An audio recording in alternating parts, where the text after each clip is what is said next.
जी बिस्मिल्लाहिर्रहमानिर्रहीम अस्सलाम वालेकुम everyone. Welcome to PPSC one paper series.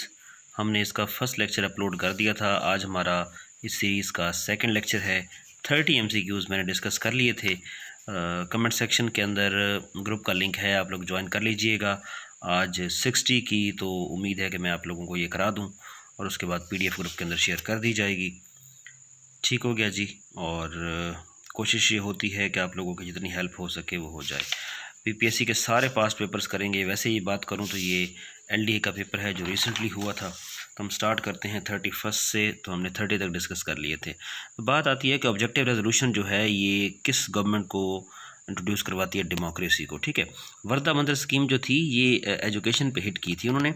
ठीक है, और उन्होंने कहा था कि जो है ना हिंदूज़ कल्चर जो है, हिंदू का कल्चर जो है, हिंदू की जो एजुकेशन है उसको प्रमोट किया जाए। ठीक है, और ये वर्दा मंदिर स्कीम को हेड करने वाले कौन थे? ये कांग्रेस के ही मेंबर थे, जाकिर हुसैन। ठीक हो गया, आप लोगों को ये पता होना चाहिए कि वर्दा मंदिर स्कीम ये थी। उसके बाद बात आती है कि सलाइवरी ग्लैंड जो है ये क्या पैदा करते हैं? तो ये एंजाइम पैदा करते हैं। ठीक है जी, टैलिन या जिसे अमाइलेज एंजाइम भी हम कहते हैं। अगली बात आप लोगों को ये पता होना चाहिए कि एंजाइम जो है वो वर्क करते हैं एक ख़ास टेम्परेचर पे, जिसे हम ऑप्टिमम टेम्परेचर कहते हैं। ठीक हो गया जी। अच्छा, एंजाइम किस टेम्परेचर पे वर्क करते हैं? ठीक है, होम्योस्टेसिस ठीक रहता है, तो आप लोगों ने बताना है कि वो कौन सा टेम्परेचर होता है। ठीक है, बाकी आप लोगों को मैं एक चीज़ बता दूं, नॉर्मल ह्यूमन बॉडी टेम्परेचर दोनों वैल्यूज़ आपको आनी चाहिए। नॉर्मल ह्यूमन बॉडी टेम्परेचर जो है वो 37 डिग्री सेंटीग्रेड होता है या 98.6 फ़ारेनहाइट होता है। आपको दोनों वैल्यूज़ याद होनी चाहिए। नॉर्मल ह्यूमन बॉडी टेम्परेचर इतना होता है। ठीक हो गया। अच्छा जी, maintaining of internal body conditions at equilibrium is called homeostasis. The maintaining of water and salt in human body is called osmoregulation. ठीक हो गया, ये चीज़ें पता होनी चाहिए। उसके बाद बात आती है कि name of P I hotel in New York, जिसको सेल आउट करने की भी खबरें वगैरह आती रही थी, तो ये न्यूज़ में चलता रहा था। ये रोजवेल्ट होटल है। ठीक हो गया। तो Congress did not attend which round table, Congress कौन सी राउंड टेबल में शामिल ना हुआ? फर्स्ट और थर्ड थी वो। लोथ का सिनोनिम जो है डिटेस्ट यानी कि नफरत करना। सिनोनिम्स के लिए आप लोग ऐसे करें कि शॉर्ट्स पे क्लिक करें, तो वहाँ मैं डेली बेस पे वोकैब अपलोड करता हूँ, इस्लामिक स्टडीज़ के रेफरेंसेस अपलोड करता हूँ, ज़रूर देखा करें। उसके बाद ये हमारे पास जो बात आती है कि सिनोनिम्स ऑफ अबेसमेंट, तो इसका मतलब है तो ह्यूमिलिएट करना, किसी की तजलील करना, किसी को जलील करना, इंसल्ट करना, किसी की बेइज्जती करना। सिनोनिम्स ऑफ प्रेज वर्थी जो है इसका मतलब होता है क्रेडिटेबल यानी कि काबिल तारीफ़, किसी की तारीफ़ करना। सिनोनिम्स ऑफ इंट्रिजिक, इसका मतलब होता है जी इसेंशियल, ज़रूरी, बेसिक चीज़ें। ठीक हो गया। डू नॉट स्लीप, तो देखें डू नॉट स्लीप जो है जी अब इम्पेरेटिव में आ जाता है। ठीक है जी, तो इसको देखें कि इसका पैसे वाइज कैसे बनेगा। उसने कहा तो इसमें आप लोग सब्जेक्ट लाजमी ऐड करते हैं, तो आप कहेंगे you are instructed not to sleep. अगर 10 से 12 मिनट के अंदर आप लोग एक्टिव वाइज पैसिव वाइज सीखना चाहते हैं तो मेरी वीडियो अवेलेबल है। 10-12 मिनट में आप लोग पूरे पैसिव वाइज आपको 10 मिनट के अंदर आ जाएंगे, वो ज़रूर देखिएगा। ठीक हो गया, स्क्रॉल डाउन करेंगे तो मिल जाएगी। फिर बात आती है कि ही सेड, अब ये पैसिव वाइज इसका बनाना है इनडायरेक्ट, सॉरी। तो he said he will go to Karachi next week. तो ही सेड, सेड वैसे आ गया, सेड टू होता तो टोल्ड में चेंज हो जाता। सेड है तो ये वैसे आ गया। दैट आता है, ही वैसे रहेगा क्योंकि ही और सब्जेक्ट के अकॉर्डिंग चेंज होता है, वो भी ही है। तो ही वुड गो, विल चला जाता है वुड में, he would go to Karachi the following week, next week चला जाता है फॉलोइंग वीक के अंदर। ठीक है, ये कुछ चेंजेस हैं इंशाल्लाह। डायरेक्ट इंडायरेक्ट भी बच्चों ने कहा था कि कुछ बना दें हमारे लिए, लेकिन चूँकि टाइम कंस्ट्रेंट्स हैं तो इंशाल्लाह ज़रूर बनाएंगे।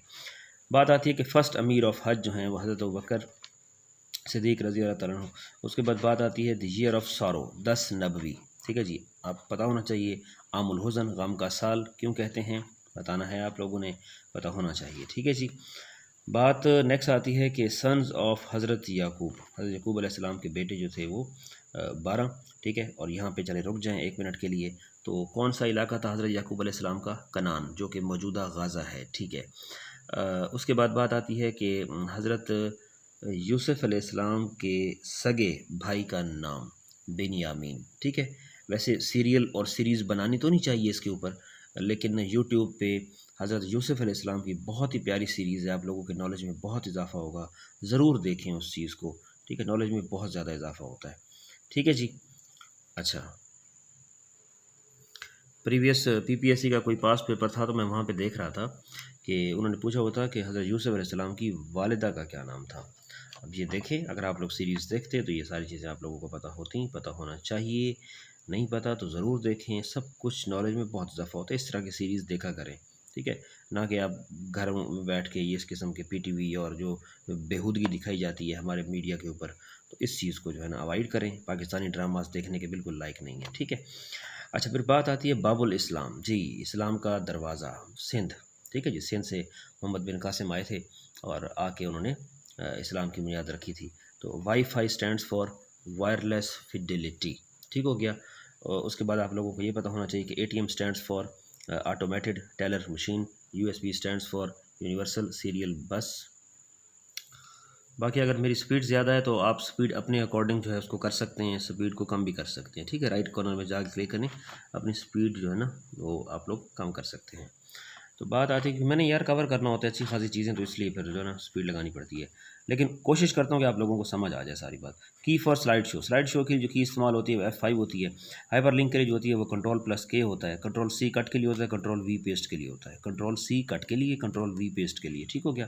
फिर बात हमारे पास आती है क्रिएटिंग न्यू डॉक्यूमेंट। नया डॉक्यूमेंट बनाना है तो आप Ctrl+N दबाते हैं। हेल्प की हमारे पास F1 होती है। Key use to start new line, new line अगर आपने स्टार्ट करनी है तो उसके लिए की होती है आपके पास Alt+Enter। बात आती है हमारे पास कि आप 51 + 5 - 3 + 7 - 5.1 इस किस्म का लाजमी आता है। आपको बोर्ड मैथ्स का रूल आना चाहिए, ठीक हो गया। तो बोर्ड मैथ्स BODMAS ये 5th क्लास में पढ़ाया जाता है। तो यहाँ ब्रैकेट्स और ऑर्डर वो सारी चीज़ें नहीं है, लेकिन DMAS आप लोगों को याद होना चाहिए। तो D से डिवाइड, M से मल्टीप्लाई और A से ऐड और S से सब्सट्रैक्ट, ठीक हो गया, सब्ट्रैक्ट। तो बात आती है कि सब्ट्रैक्ट पहले होगा, बच्चे कहते हैं इनमें से पहले कौन सा होगा, तो भाई पहले डी है, डिवाइड पहले होगा, फिर मल्टीप्लाई होगा, फिर ऐड होगा, फिर सब्ट्रैक्ट होगा। अब आप देखें कि वहाँ मल्टीप्लाई और डिवाइड तो है ही नहीं, तो उनकी तो हो गई छुट्टी। तो फिर पहले कौन आ रहा है, यहाँ पे ऐड आ रहा है। तो सबसे पहले आप ऐड करें, 51 + 5 + 7 करेंगे, जो आंसर है उसमें से इसको और इसको माइनस कर दें, तो आप लोगों का 54.9 आ जाएगा, ठीक है। नेक्स्ट हमारे पास बात आती है द वॉल्यूम ऑफ सफ़ेयर। अच्छा, सफ़ेयर हमारे पास क्या होता है, सफ़ेयर हमारे पास होता है जनाब, ये देख लें, ठीक है। और सफ़ेयर का कहता है कि अगर रेडियस 3 सेंटीमीटर है तो बताएं ज़रा कि उसका वॉल्यूम कितना होगा। अब अच्छा, यहीं पर रुक जाए, हम सारी बात डिस्कस कर लेते हैं। किसी भी सर्कल, अब सर्कल आ ही गया है तो मैं सारी बात आप लोगों के लिए यहाँ पे डिस्कस कर देता हूँ, ठीक हो गया जी। कोशिश करता हूँ कि सब कुछ आप लोगों के लिए यहाँ पे डिस्कस हो जाए। चलें, सर्कल के बारे में आज सारी बात करते हैं। आज सर्कल की हम ऐसी की तैसी कर देते हैं, ठीक है जी। चलें जी, बिस्मिल्लाह करते हैं।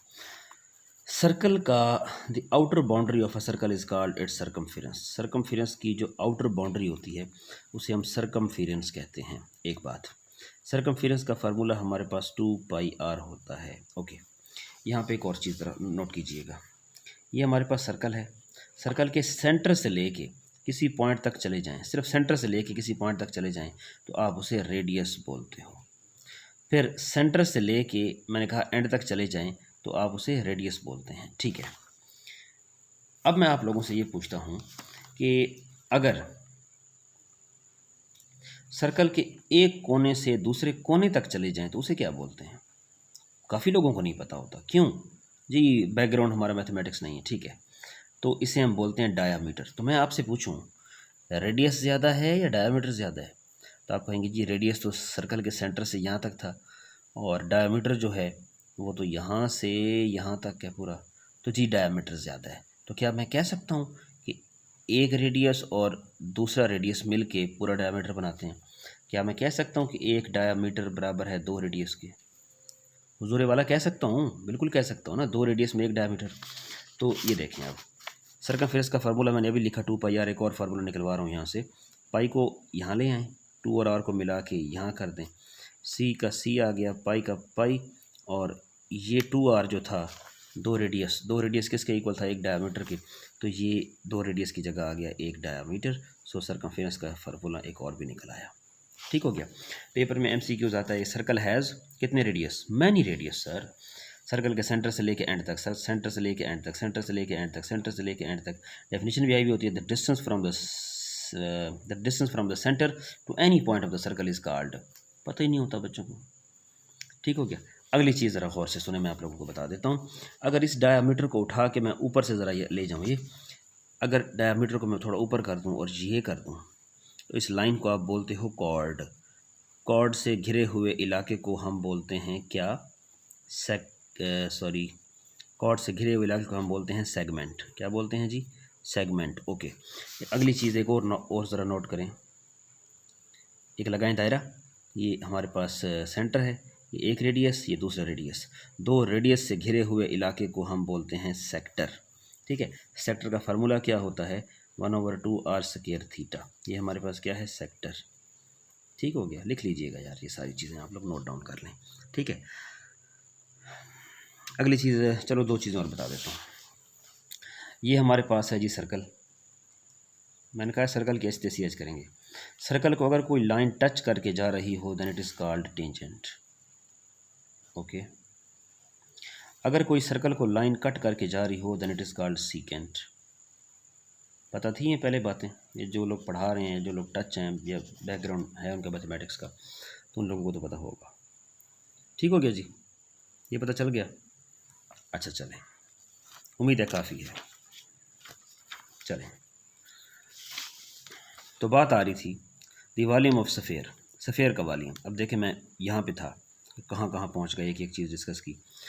सफ़ेयर का रेडियस हमें दे रहा है 3 सेंटीमीटर, बस इसके बाद ये लास्ट है। ठीक है जी, तो वीडियो बहुत ज़्यादा लंबी हो जाती है। r is equal to 3 centimetre, तो वॉल्यूम का फार्मूला हमारे पास होता है सफ़ेयर का 4/3 पाई r³। ये 4/3 वैसे आ गया, ये पाई हमारे पास ये वैसे आ गया। कहते हैं रेडियस का क्यूब लो। रेडियस तो 3 सेंटीमीटर है, तो रेडियस की जगह मैंने 3 सेंटीमीटर पुट किया, ऊपर लगा दिया क्यूब ये वाला। अब ज़रा देखें, 4/3 वैसे आ गया, ये वाला पाई भी वैसे आ गया, और 3 का क्यूब हमारे पास होता है 3 3 9 नहीं कर देना, 3 × 3 × 3। 3 का क्यूब का ये मतलब होता है 27, और cm क्यूब हमारे पास ये हो जाएगा। 3 का टेबल 27 पे 9 टाइम, 9 4 36 पाई cm क्यूब, हुजूर वाला ये आ गया। ठीक है, चलें अब 60 तो पूरे कर ही लें। अच्छा, वो रो रहा था, ये माजी इस्तिमरारी होता है। ठीक है, अच्छा, उसके बाद आता है कि यूसुफ बेकारवां, तो इसका मतलब होता है जी अकेला। ठीक है, वो लफ्ज़ जो खुद किसी से ना बना हो मगर उससे आगे लफ्ज़ बन सकें। खुद ना बनाओ किसी से, उससे आगे बन सकें, तो उसे हम कहते हैं इस मसदर, यानी कि लिखना पढ़ना। लिखना से लिखाई हो सकता है, लिखने वाला हो सकता है, इस तरह सारे। ठीक है, लिखाई या लिखने वाला। तो ये नए लफ्ज़ बने हैं, ठीक है, जिससे बनते हैं वो इस मसदर होता है। जो बनते हैं उन्हें इसमें मुश्तक कहते हैं। तो ये आप लोगों को पता होना चाहिए। और चले हम एक आधी चीज़ और डिस्कस कर लेते हैं कि वो लफ्ज़, फिर बाकी इंशाल्लाह थर्ड वीडियो के अंदर, वो लफ्ज़ जो ना खुद किसी से बना हो ना उससे कोई बने, ठीक है ना, तो उसे हम कहते हैं इसमें जामिद। किताब, क्या किताब से क्या बनाएंगे? नहीं बनता, पत्थर, चट्टान, रेत, ये सारी चीज़ें। तो फिर बात आती है मसदर की। मसदर क्या होता है? हमेशा ना की शक्ल में आएगा, जैसे लिखना। ठीक है, फेल जो है वो ना की शक्ल में भी आ सकता है और हाल माजी मुस्तकबिल में भी आ सकता है। लिखा, लिखेगा, ठीक है, लिखता है। ठीक है, तो हाल माजी मुस्तकबिल में भी ये आ सकता है और ना की शक्ल में भी आ सकता है। तो ये फेल और मसदर में फ़र्क है। और बात आती है कि जाड़े की चांदी का मतलब है बेफ़ायदा चीज़। जाड़े की चांदी का मतलब बेफ़ायदा चीज़, फजूल चीज़। फिर गैर मतबू नुस्खों को क्या कहते हैं? तो मखतूता कहते हैं उनको। और फिर वो नाम जो कौम की तरफ से दिया जाए लक़ब कहते हैं, और जो हुकूमत दे उसे खिताब कहते हैं। ठीक है जी, तो फ़िलहाल तो हुकूमत जो है ना, नाम छोड़ें तो मुल्क को ही दे दें कुछ। चलें जी, तो ये चीज़ आप लोगों की हो गई थी। तो 61 तक हमने डिस्कस कर ली है।